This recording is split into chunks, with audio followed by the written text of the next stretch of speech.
नीमच जिले के जीरन स्थित महावीर गौशाला में गोरक्षा दल ने भारी अनियमितताओं का खुलासा करते हुए कलेक्टर को ज्ञापन सौंपा। गौरक्षकों का आरोप है कि गौशाला की स्थिति बेहद खराब है। कई गायें मरी पड़ी हैं, अन्य भूख से तड़प रही हैं और चारों ओर गंदगी फैली है।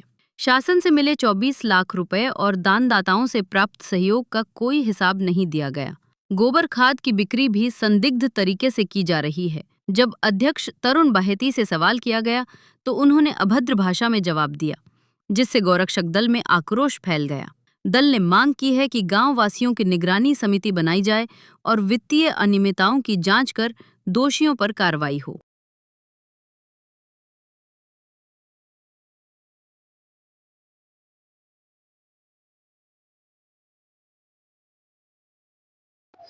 मांग कुछ नहीं है, गाय हमारी माता है और हम सभी गोपालक हैं। आप लोग भी गाय पालते होंगे, सभी गाय के लिए गाय पालते हैं, उसको गाय माता मानते हैं, उसका हम उससे हमें दूध पीते हैं उसका। तो उसी में हमारे ये क्षेत्र में एक जीरन गौशाला है। ये सभी भाई लोग वहाँ गए थे देखने, वहाँ बहुत सारी अव्यवस्थाएं थी। ऐसी अव्यवस्थाएं थी कि कुछ गायें मरी हुए 10-10 गायें एक दिन में मर रही थी और गायें 5-5 दिन से वहां पड़ी हुई थी। इन पर गोरक्षा दल ने वहां पर कुछ सेवा भी दी है, कुछ काम करवाया और उनको उठाया और अध्यक्ष प्रबंधन से भी बातचीत करी। उन सबको लेकर वो बिल्कुल बेखौफ बेचिंतित है, उनको अपने कामों से फुर्सत नहीं है। और वहां जैसे गाय जा रही है उसके साथ क्या हाल हो रहा है कुछ भी नहीं है। वहां पर वित्तीय अनियमितता भी इतनी है कि जीरन महावीर गौशाला जो है उसमें जितना शासन से पैसा जाता है उसका दोगुना वहां दान आता है, फिर भी वहां कोई व्यवस्था नहीं है। उसके बाद अभी पिछले महीने मध्य प्रदेश सरकार ने 24 लाख रुपए का एक्स्ट्रा फंड दिया गया है, जिसकी भी लिफापोती कर दी गई है और कोई वहां पर कोई किसी तरह से वहां पैसे का जो सदुपयोग होना चाहिए वो नहीं हुआ है।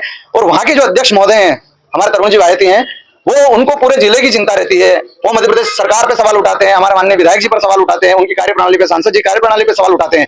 पर वो जिस गौशाला के अध्यक्ष हैं वहां पर उनकी कार्यप्रणाली क्या है, क्या उनको खुद को पता नहीं है। काम कहना, किसी की बुराई करना आसान होता है पर करना बहुत कठिन होता है। मैं अध्यक्ष जी से यही कहूंगा कि पहले अपने आप अपनी जगह सुधार करें, फिर दूसरों पे प्रश्न चिन्ह लगाएं। चाहते हैं कि वहां जो वित्तीय अनियमितता हुई है उनकी बाकायदा जांच हो। कलेक्टर साहब से यही निवेदन है कि उसकी जांच हो, उनमें दोषियों को सजा मिले और वहां एक निगरानी समिति का नियुक्त हो। सभी गौशाला में होना चाहिए, वहां एक गौशाला के लिए नहीं है। जो कि आसपास के जहां गौशाला आसपास के क्षेत्रों से हर गांव से 2 लोग 1 लोग, जो पड़ोस में 10-15 लोग, एक निगरानी समिति होनी चाहिए जो उस पर नजर रखे, जो अव्यवस्था है वो सुधार करें। जो गौ सेवक सेवा करना चाहते हैं वो ऐसे लोगों को भी उसमें रखे निगरानी समिति में, तो वो समय समय पर सेवा दे।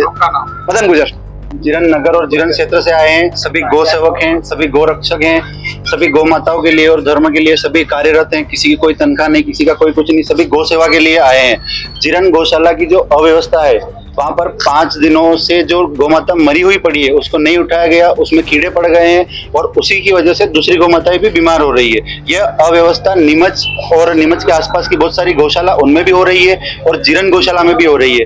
हम उसी स्थिति को सुधार करवाने के लिए जब हमने वहां के अध्यक्ष महोदय को कॉल किया, उनको बताया फोन पर कि यह स्थिति हो रही है, तो उनका ये जवाब था कि तुमको जो करना है वो कर लो, हमको इससे मतलब नहीं है और तुम कौन हो जो हम तुमको इसके बारे में इसका पूरा जो बायोडाटा आपको देंगे, इसका कहाँ हिसाब है, कितना पैसा आया है, क्या है, वो किसी को भी आजकल नहीं पता है। जो कि मध्य प्रदेश शासन द्वारा जो 24 लाख रुपए कुछ दिनों पहले गौशाला को मिले हैं, उनका भी 3 जनों ने मिलकर लिपापोती कर उसका क्या किया है किसी को कोई लेखा जोखा नहीं दिया है। और अभी जो जीरन गौशाला की जो स्थिति है वो सोशल मीडिया पर हमने वीडियो डालकर, फोटो डालकर सबको बताया। जो 5 दिन पहले के फोटो है वो भी डाले हैं और जो कल के हैं वो भी डाले हैं। जो 5 दिन पहले जो अव्यवस्था थी वो अव्यवस्था कल भी थी और आज भी है।